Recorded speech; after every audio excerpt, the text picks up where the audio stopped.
మీరు ఇంట్లో దేవుడికి పెట్టిన పూలు పడేస్తున్నారా?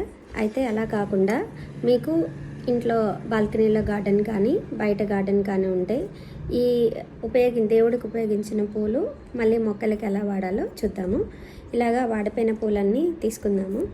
వీటిల్లో ఇది ముద్ద మందారం, ఇది రెక్క మందారం, ఇది వాడక ముందు ఇది గన్నేరు పువ్వు వాడిపోయింది, ఇది వాడిన గన్నేరు, ఇది మల్లె పువ్వు, ఇది ఎర్ర రోజా పువ్వు, ఇది గోవర్ధనం పూలు అంటారు. మా అమ్మ అయితే దీన్ని గరుడవర్ధన పారిజాత పుష్పం అంటుంది. ఇది వాడక ముందు ఇలాగా తెల్లగా ఉంటుంది, వాడిపోయాక ఇలాగా పసుపు రంగులోకి మారిపోతుంది.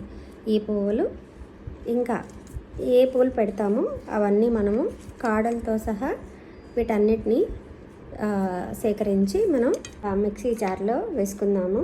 వీటిలో ఒత్తులు, సాంబ్రాణి కడ్డీలు అలాంటివి లేకుండా చూసుకొని ఇవన్నీ మిక్సీ జార్లో వేసుకొని దీంట్లో కొన్ని నీళ్ళు పోసుకుందాము. ఇలాగా మెత్తగా స్మూతీ లాగా గ్రైండ్ చేసేసేయండి. ఈ లిక్విడ్ని ఇలా మొక్కలకి కొంచెం కొంచెంగా పోయండి. ఎక్కువ అనేది వద్దు, కొన్ని మొక్కలకి కొంచెం కొంచెమే పోయండి. మీ ఇంట్లో కూడా దేవుడికి పెట్టి వాడిపోయిన పూలు స్మూతీ లాగా చేసి ఇలాగ వేస్తూ ఉన్నారంటే మీ ఇంట్లో మొక్కలు కూడా ఇలాగ అందంగా పూలు పూస్తాయి. ఇలాంటి మరిన్ని టిప్స్ కోసము సబ్స్క్రైబ్ చేసుకోండి మన యూట్యూబ్ ఛానల్. Thank you.